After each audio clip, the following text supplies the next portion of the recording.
You're listening to Politics Within Reason. Hey, while you're listening, why not follow us, like, and give us a share? Welcome to another special interview edition of Politics Within Reason. Today, I'm very excited to have with me Jess Phoenix. So thank you, Jess, for joining us. And Jess is running in what district? And can you tell us a little bit about yourself? Sure. So I'm running for United States Congress, which is the House of Representatives side of things is where I'm aiming to go. And I'm in the 25th District of California, which is the northern part of LA County. So for people who don't know LA geography that great, that includes Simi Valley, which is actually Ventura County. It's a little tiny bit of Ventura that we get in the 25th. And then we have Porter Ranch, the site of the infamous natural gas leak last year. And to Santa Clarita, and then all the way up to Lancaster and Palmdale. So it's not what most people think of when they think LA, but it is still part of LA County. Now about me, I am a volcano scientist, so volcanologist for people who love long, fancy words, and also if people who like Star Trek, and I inevitably get the you study volcans, and then I respond with live long and prosper because I do like Star Trek, and I do want everyone to live long and prosper. So there we go. But I also I founded and run a nonprofit called Blueprint Earth, and we do environmental science research and education, and we are cataloging Earth's environments. We started with one in the Mojave Desert in California. We're going into our 5th year now, and we work with universities and colleges all over the country, both the students and the scientists, and we give no-cost field research opportunities to students. So we have a pretty diverse group of people who participate with us, and we're doing some pretty important conservation work for the future. Wow. How many students come into that program? Each trip that we run about 5 a year. Each trip is anywhere from about 10 to 20 students. We try to keep it around 15. And then we have students who do data analysis for us and who do website work, social media work. We also have a program where we bring college students and scientists into elementary school classrooms so that they can inspire the next generation of scientists. And so we have a lot of folks who work with us on that as well. Oh, wow. All right. So the hard question, which movie's better, Dante's Peak or Volcano? And I ask because you are obviously the volcanologist here. Yes, it's very important. This is a critical matter. Your voters are going to be very interested in this response. I think so. I mean, it is LA. It is LA. People care about these things. So I actually, and this is there's a scientific which is better, and then there's an entertainment which is better. All right. So scientifically, Dante's Peak is more accurate. It's still not perfect. I mean, you can't outrun a pyroclastic flow by hiding in an abandoned mine shaft. Like, it doesn't work that way. But Pierce Brosnan does a pretty good job of representing volcanologists. Clearly, all of us look just like him. And in Volcano, scientifically, it's pretty off the mark. The Brea Tar Pits cannot and will not ever erupt. That is not a thing that happens. Well, that's actually going to be one of my next questions, which was if you were serving in Congress and the Brea Tar Pits go off, which I believe is in the, is that the 33rd California district? Almost touching it does touch your district. It's about 25 miles from the district you'd be representing. Would you come back as a congresswoman, or would you come back, on the job and ready to take care of it if Volcano happens? I will tell you right now that anytime a volcano goes off, if they let me get away from the legislative work, I will be there. Although it won't be the tar pits. I'm sorry to disappoint anybody who really wants that to happen. And I will tell you that unlike in Volcano, I love Tommy Lee Jones. I have since for a really long time. I don't know. I just really like him. But yeah, that movie, I kind of went, dude, you can't stop lava with a Jersey barricade, and you can't stop lava with a city bus. Oh, man. So. Well, I live basically at the base of an extinct volcano, and so that does eliminate some of my plans if things had gone very badly. But, which volcano are you near? Because that, of course, the Valle Caldero. It's in the northern New Mexico. Oh, yeah. Mm-hmm. So I think it's been extinct for at least 10,000 years or so.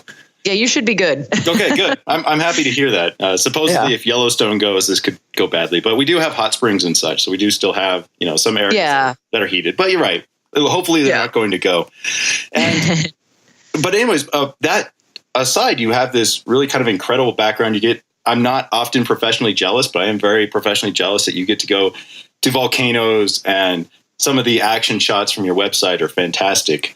And you're really looking to make a huge change here. You're looking to go from helicopters over a volcano into arguing policy details. And some of the ones I wanted to get into, maybe especially this week, due to the Vegas situation, you said your parents are FBI agents. And yeah, they were. They're retired, thankfully, but retired. Yes. And I'd be curious to get your take on whether you think anything could be done here, and if you had any plans, or if they had any insight, or you had any insight into going forward from here. Yeah, so it's a very personal issue for me, gun control, because I actually went to high school in Littleton, Colorado, and I was 17 in 1999 when the Columbine shootings happened, and I was actually dating a Columbine student at the time. So it's a very, very personal thing to me, and since the age of 17, I've been really acutely aware of just how destructive gun violence is for not just the people who actually get shot, but for the entire community. I mean, it rips apart families. They go on to get divorces because loved ones have been injured or killed. People who were affected, who were in the area but maybe weren't directly in the school or shot at, still go through problems with mental health. You go through struggles with depression, with anxiety, with wondering why it wasn't you.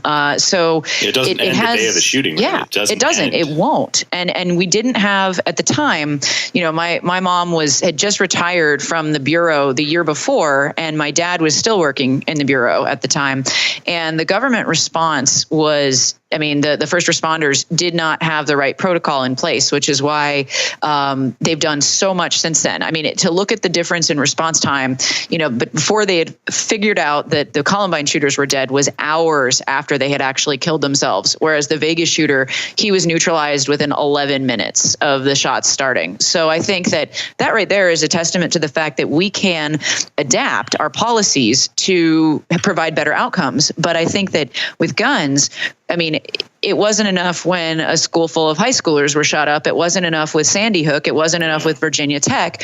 And, with Vegas, the only thing that I see that is demonstrably different, maybe in terms of public opinion with the Vegas shooting, is the fact that so many people from so many communities were affected. This wasn't just, one community. People who were shot were from all over the place: Canada, Alaska, New Mexico, Virginia. So it's pretty far reaching. And so I think you'd be hard pressed to find a corner of the country where they weren't affected by this particular mass shooting. So and it put to bed this narrative of the good guy with the gun, right? Because ultimately the shooter ended up killing himself. I think the police were there within 10 minutes, but I don't think they actually breached the room for a good bit longer. And there's not much you can do when someone's in an elevated position with effectively fully automatic rifles shooting, at a crowd. So I think, we have to respond. And I think we're just in a point where, and that's the problem, is that, people want to say that, the Second Amendment is you can never, ever, ever do anything to impinge on that. And I'm like, well, if the Second Amendment is the interpretation of it as allowing people to get guns and kill people at will. And, mass shootings aren't even the only example. There are so many suicides and domestic violence incidents. So I think we need to have the CDC studying this. Congress has restricted the CDC's ability. They completely cut it off. As a scientist, that's terrible, right? Like, you shouldn't be afraid of data. Don't be afraid of data. You can debate what you can do with data, but don't be afraid of data. Yeah. And, the NRA has such an outsized influence for having about 5 million members, in a country of 330 million people. That is not, you cannot have a small group take hostage of an entire society. And so I think, we need to be working on electing people who will stand up to the NRA, who aren't taking money from them or from Gun Owners of America. And, we need to be doing the common sense sort of approaches to gun control that people have agreed, that the majority of Americans agree are fine, which would be universal background checks. Is at the top of my list. Absolutely. So, we need people who aren't afraid of the NRA, et cetera. The gun lobby is way too powerful. It's disproportionately powerful, and it's time we do something about it. No one wants to take away the guns of, people who are going out and target shooting every now and then. That's not what this is about. This is about preventing, mass amounts of people dying tragically. That's what it is. Yeah. And Ronald Reagan provided a perfect example where he did take away quite a few guns from people. And there was a valid public safety reason. And it looks like these bump stocks will probably also be taken away, hopefully, because there's no self-defense reason for this. Yeah, it'd actually probably be pretty fun to shoot. I've got an AR, but there's no valid reason to go out with one of these things in public. It's just, it's a massacre waiting to happen, as we saw. And, I think one other thing we could do that I haven't heard anybody really address so far, but I think we need to be creating some sort of database check system so that will allow people to flag when folks like this guy, like Paddock, are buying guns across state lines. Because right now there's not a really good way to say, oh, hey, he bought 5 guns here, he bought 3 guns, there. That's something that we need to be keeping better track of, is people who are amassing arsenals. Yeah. And I mean, I've got my own mini arsenal, but over many years. And the point, I think one of the problems I see with guns is that a lot of, I even, understand this idea that a gun could protect you. It could have some positive benefits, but for whatever reason in America, our culture is a bit sloppy with guns. There's toddlers shot every week. They're shooting people every week because they find the gun. And people don't seem to understand that the most likely person your gun is going to shoot is you, right? Because of the suicides. And, I don't know if we can change that conversation some so that people really do respect that these things, there was a congressman who was trying to say these aren't deadly when handled right. But no, that guy should never be near a gun. Guns are always deadly, right? That no matter how they're handled. And that's the essence of a gun, is it is designed to inflict injury and kill. Yeah. That's the point. You can use it for fun, but the primary point of the gun is, to kill. That is what they do. And anyway, and so we're now looking as the Vegas incident transitions from this, horrific mass shooter incident to huge amounts of medical bills. And as you pointed out earlier, these psychological things that will continue forever. Yeah. And I saw on your website that you're calling for Medicare for all, which I think is one of these things that could really help in situations like this, right? It's amazing that you could go bankrupt because some guy decides to, for whatever reason, to just start shooting up a concert. Yeah. And, it's there are funds for victims of violent crime. A lot of municipalities have those. But, oftentimes that is designed for individual victims of violent crimes, not, huge groups of people in a mass shooting. And so, of course, those have to be funded. And that's in addition to everything else that governments have to do, local governments have to do. So I think, having an approach that is basically saying, look, if you're a citizen of our country, you deserve to have, proper insurance coverage for whatever might come up, because, it just sort of ties back in with what we were saying is it's not just your physical body you have to take care of. It is mental health care. And I think that as a society, we're moving towards recognizing the importance of mental health care, but we really need to make sure that that's accessible for everyone, because, it should not just be something that you have to be wealthy to afford. Everyone needs access to good mental health care. Yeah, I agree. And that's has been a lot of the default is like, oh, well, they have mental problems. Well, okay, why don't we try to, address that? And I just, it's unfortunate, especially as you say, it'd be great if we could study this and have a better concept of, even if we can't prevent mass casualty events, if we could just reduce the number of people who die every year from, guns, whether it's self-inflicted or in public and such. And okay, well, going along with your Medicare for all, we saw today that Trump has now made it where a boss can birth control only, as far as I can tell, but they can decide for whatever reason they don't want to cover birth control. And and that just outraged me. I was tweeting in outrage, as of course is now the thing that we do. But because it is, I personally went on oral contraceptives when I was 18 because I was having terrible periods, which we later found out were PCOS, polycystic ovary syndrome. And I asked for people on Twitter to go there and say, how birth control had helped them. And I had people saying, I was bleeding uncontrollably, and this helped me take care of that. I had endometriosis. I had ovarian cysts. And that's of course family planning aside, but it's this is something that it's a medical decision for a woman, and it should be up to her and her doctor. And it's gross that. And I will tell you that, no one has a right to know what's going on in anyone else's internal organs. It's just not right. So, I mean, your boss should not have a say in that. And it really makes women second-class citizens. I mean, it's unconscionable that this is what's happening in 2017. But of course, everything else that's going on too, this shouldn't surprise us that much. But it is something we're going to have to fight legislatively. And in the meantime, through the court system, we are going to need people to litigate. We're going to need people to sue the federal government as a result of this. Yeah, I agree. And, do you think this is just a deliberate strategy to, leak out things over periods of time where it's guaranteed to make one side really happy and the other side really mad? Do you think that's going to work in your favor coming up in the election, or how do you feel this is going to go? If, let's say, you win the Democratic primary and you end up facing most likely Stephen Knight. Yeah, so Knight has a real problem on his hands, and that's largely because he is. The nice way of describing it is wishy-washy, in that he will say one thing and do another based on pressure from the leaders in his party. And I think that people in our community really don't like that. If you actually go door to door and you talk to folks and you say, did you know that Steve Knight voted for the GOP healthcare bills, to take away the Affordable Care Act? A lot of times they go, no, I didn't know that. And Knight has voted, on every issue except for one. So basically 98% with Trump since the election. And the only thing that he went against Trump's wishes about was about the Russia sanctions. Trump didn't want Russia to have sanctions. Knight voted yes.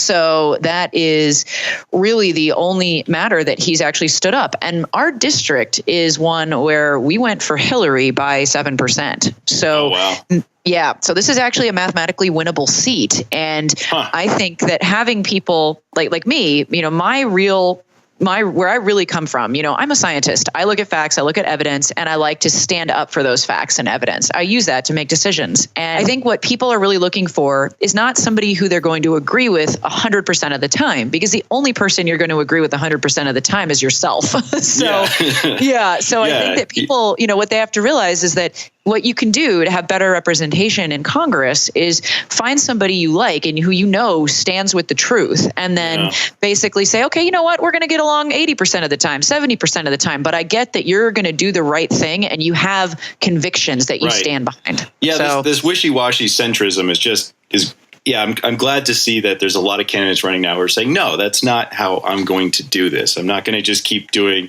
this, have no real convictions. And so I'm glad to hear you say that. And for you to win the primary, it looks like you'd need probably at least 40,000 votes. I'm just going through the history here of your district. And what are the things that people resonate with? What do you think it is that's going to get you at least 40,000 votes in the primary? Because you guys have an interesting primary, which is that everybody gets to vote on every candidate. You can only vote for one, but you can vote Republican or Democrat. And so the top two, whether they're all Republican, all Democrat, or a mix, will go on to the general election. Yes, it's that jungle primary. So, it's pretty interesting. I think that, what really I've seen, within a few months of campaigning now, is that people are really excited by non-traditional politicians. So when they meet me and they say, wow, you mean you're not a lawyer? And I say, no, I'm not a lawyer. I could have gone to law school. I was choosing between law school or geology grad school. And I thought spending 3 years in law school in a library would have made me crazy. So I said, all right, I'll pick the job where I get to save lives and travel the world. So that's sort of what I did. And, understanding the secrets of our planet is pretty cool. But, I think when they see that and they see that, look, I work in life or death situations and I have a sense of humor, because you absolutely have to when you're dealing with things that go around saying magma all the time, because that's what I totally do. I just be like magma. Liquid hot magma. Yep. Yeah. Austin Powers for the win. But people like that. And they also see how what I bring to the table, it's different. And it's sort of like the anti-Trump, because you've got a guy who has been on TV and will say whatever he thinks. And, he has diarrhea of the mouth. But people like that because they don't want things in political speak. They want it in real terms. And, that's what I try to do, because I work with with all different kinds of people all around the world for my job. And what I've learned is that if you communicate with honesty and sincerity, people get that. And again, that's what people are excited about, is somebody who understands, kind of the boots on the ground type of perspective. And that's what I bring to the table. Yeah. Speaking of boots, do you have any that have melted in a volcano? Do you have any ones that you've melted down? That'd be an excellent symbol for your campaign. I know, right? wouldn't it? No, but what I have done, I've lost a pocket knife in a lava flow before. That was sad because it was my favorite one. But I do have, when I first started to work on volcanoes, when I went to work in Hawaii, I used to wear steel-toed boots in the field doing geology research work. And then when I was going to Hawaii, they said, do not bring steel-toed boots. Yeah, and I thought about it and went, oh, right, because we're walking right up to lava flows that would melt our feet. So yeah, my boots are all, they're Caterpillar work boots, but they are not steel toes. Oh, that's interesting. Yeah, I work in a mine some parts of the year and I have to wear steel toe, but I understand why. Same. Yeah, you can't do that. I've worked in natural resources overseas for a little bit, and so I know the mining safety stuff. You need the steel toes, but if something heavy enough falls on your foot, that's not gonna help. It just depends. No. Yeah, so be careful with that. But the steel toes, don't ever wear them on a volcano because that will end badly. Yeah, I never really thought about that. So you said you were in Hawaii, which I guess was one of the national parks, and one of the things on your website is this conservation, and that really seems to cross ideological divides, right? There, you've got hunters, you've got people who just like being out in nature, you've got conservation is one of those things that seems very American, right? We started the American park system, I think, before any other countries in the world did, and we just love them. And yes. And it just is so crazy that at the beginning of the Trump administration, they kept talking about selling them off, and we don't quite know what Zinke's up to, but it's really, can you talk a little bit about what do people seem to think about that? Does that resonate, or is that kind of one of their lower priority issues?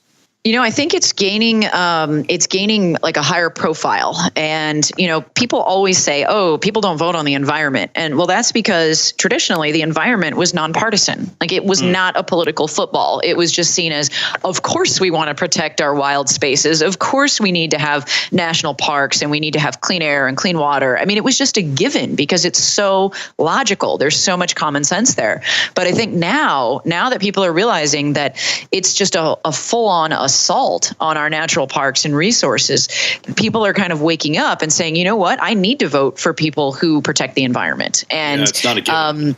Yeah, it's not. And the fact that the Trump budget that he had proposed eliminated funding for the earthquake early warning system, for the tsunami warning system, for the hurricane warning system, for the volcano warning system. I mean, these are things that save lives. Like in Napa, in the earthquake a couple years back, the earthquake early warning system gave people, a good deal. I think it was at least 8 seconds of additional time. And that doesn't sound like much, but if you're running out of an unsafe space, that's a lot of time. So this stuff saves lives. And, it all ties into the environment. I mean, we live in a dynamic world. It is constantly changing. Climate change is a big thing, and people are actually feeling the effects of it. I mean, even in the areas that voted solidly for Trump, climate change is starting to impact them as well. And so I think they're going, maybe need to elect people who actually understand the threats that a changing planet poses for us, and who actually care about taking good stewardship of our natural resources, because we need this. This is our heritage as Americans, and we need to be protecting it. We can't just disregard it. So I think people are getting more and more excited about environmental work in the political sphere.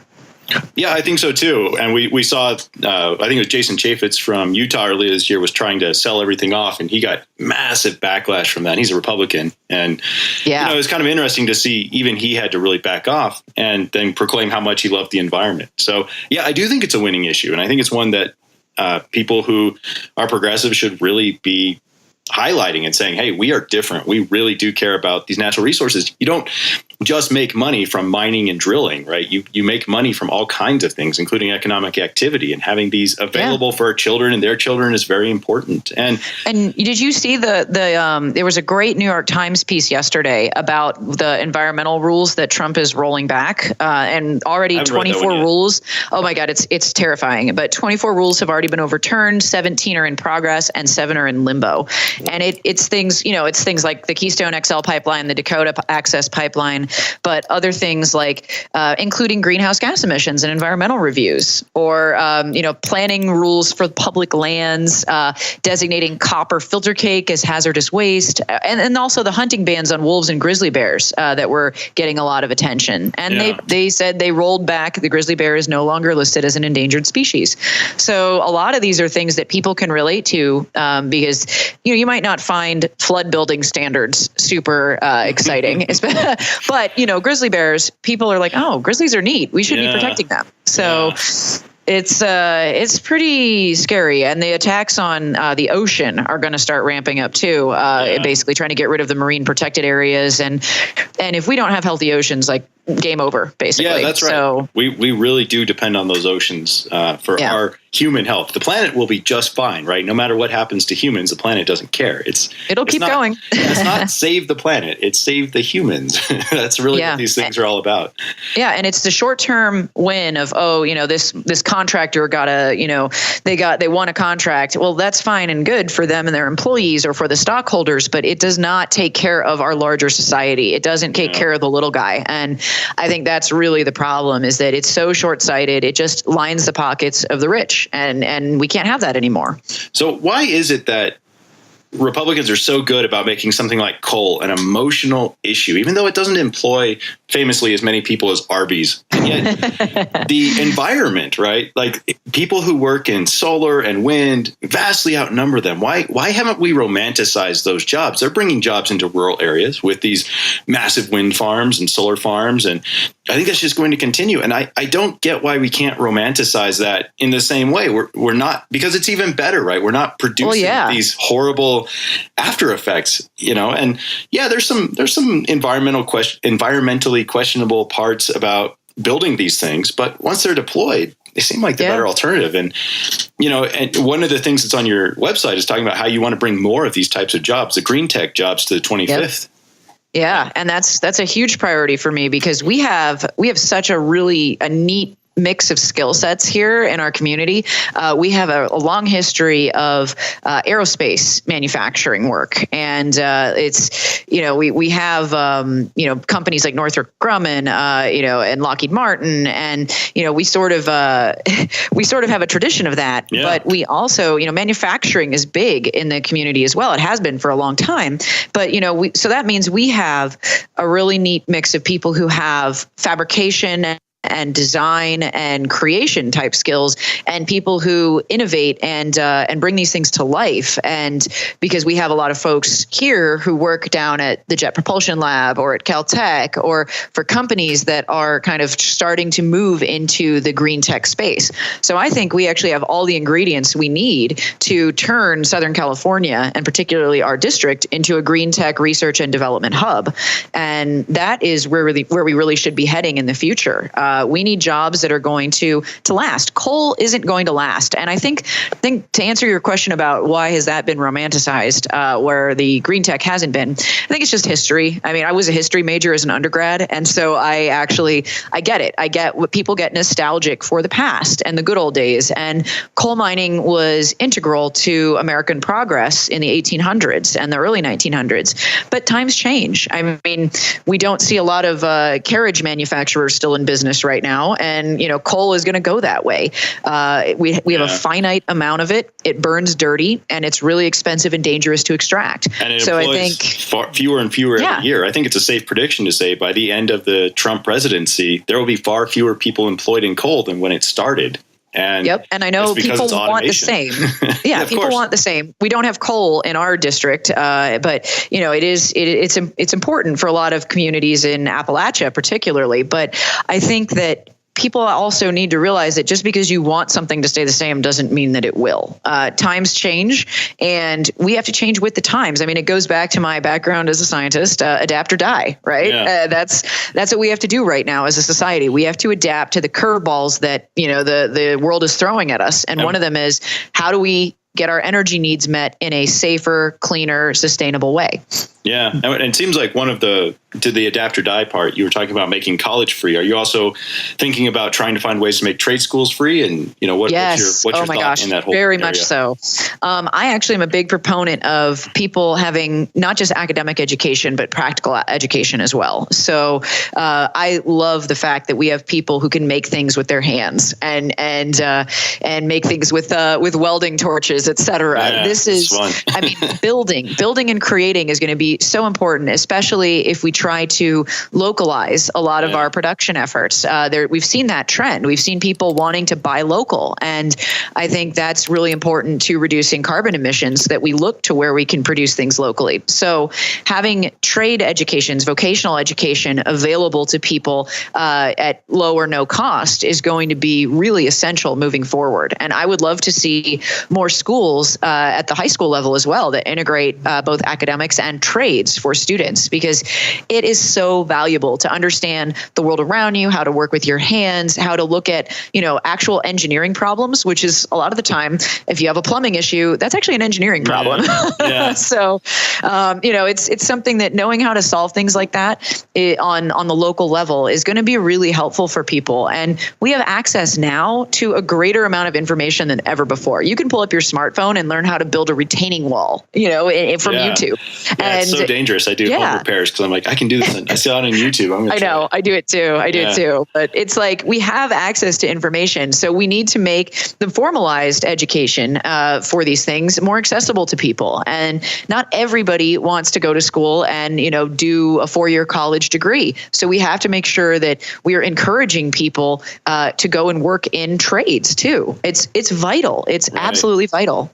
Yeah, and the advantage here is that, as things like AI really start progressing, if things can be, if you have a good safety net and if you have retraining available at either affordable or free, then these people can go and get other careers if AI comes through. I mean, we're going to see this with truck drivers probably very soon. It's going to be a huge shift in with the way people are employed and what they do.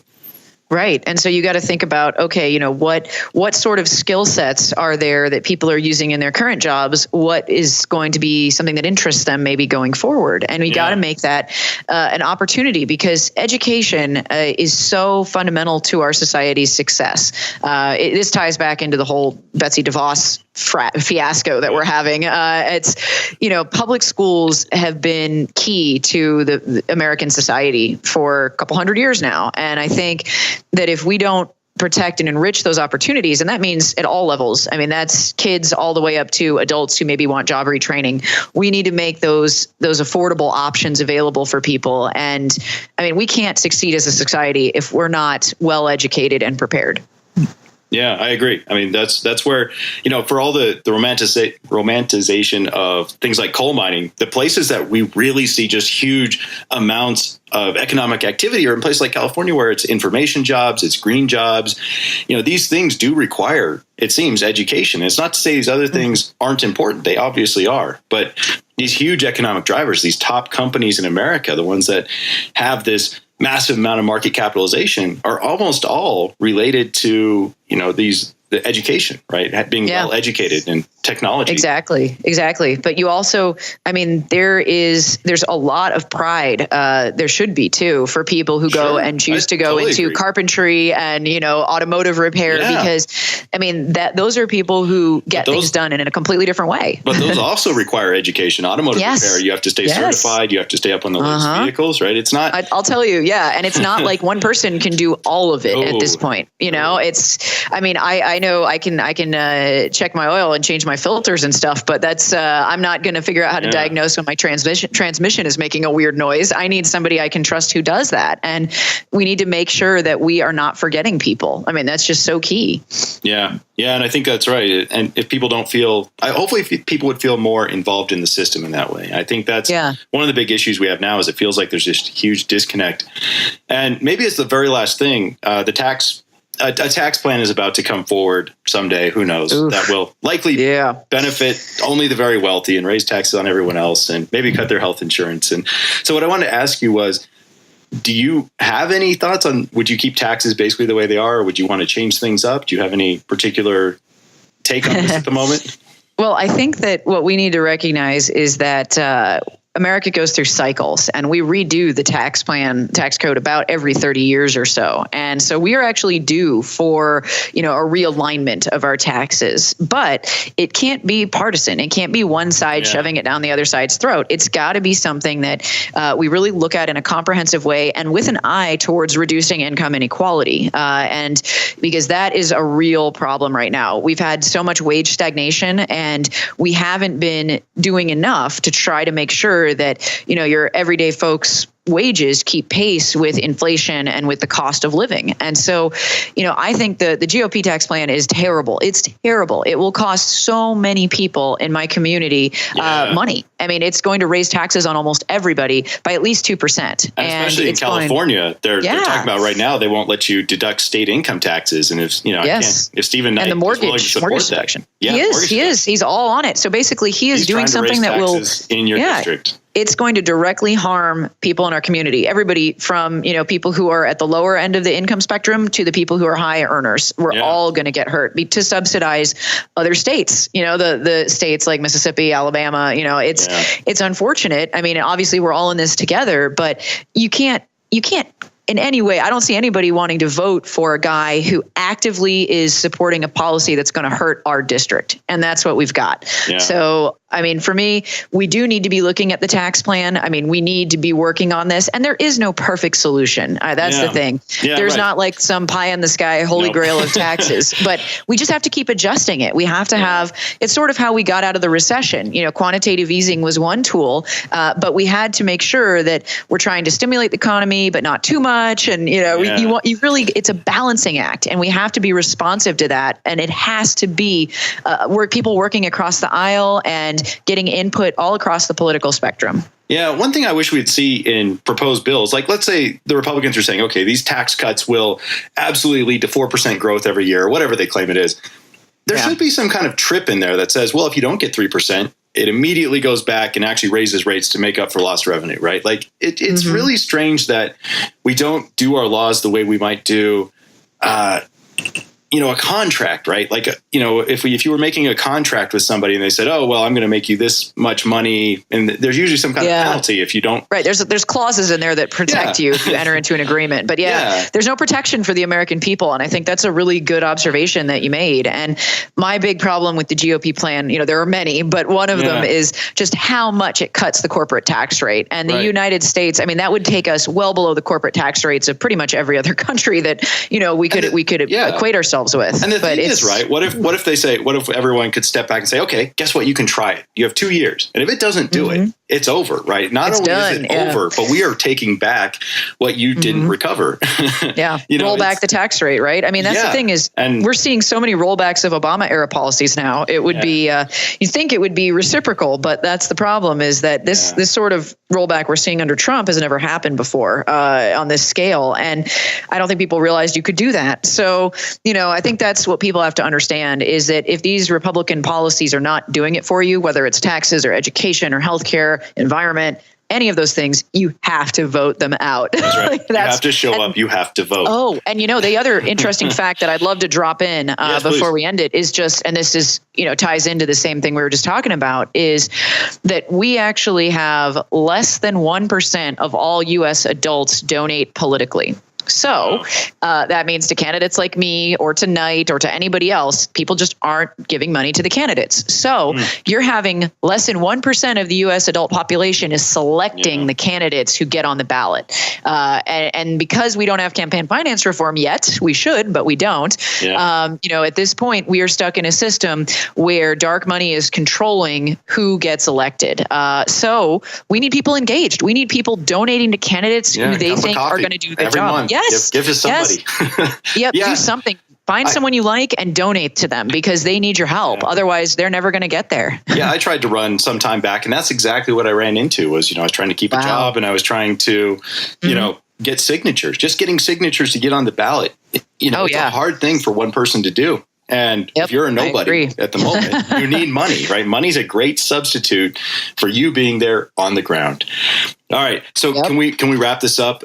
Sounds great. You must have some awesome geology jokes, right? Like you just can't not have any, right? So do you want to share any? Oh, I'm so bad. If I get put on the spot for like jokes, it doesn't work. All my jokes involve like, spur of the moment stuff. Spur of the moment. Okay. I only know one joke, and it doesn't even relate to geology that I can do reliably. And even then I've messed it up like 3 times. So I'm not going to be the best stand-up comedian you've ever heard, but I will tell people, be nice, GNEISS, and don't take that good people are going to get elected for granted. There we go. Excellent. Don't take it for granted. Well, thank you, Jess, once again for taking your time to talk to Politics Within Reason, and good luck with your campaign. Thank you so much. It was a pleasure being here. All right, everybody. Thanks for tuning in today to the Politics Within Reason podcast. We hope you had a good time. If you get a second, please go check out our website at thepartyofreasonandprogress.org. You can find our Twitter handle, our official YouTube channel, Facebook, and we constantly welcome new ideas and things to talk about on the podcast. So we hope to hear from you soon. Thank you. Have a good one.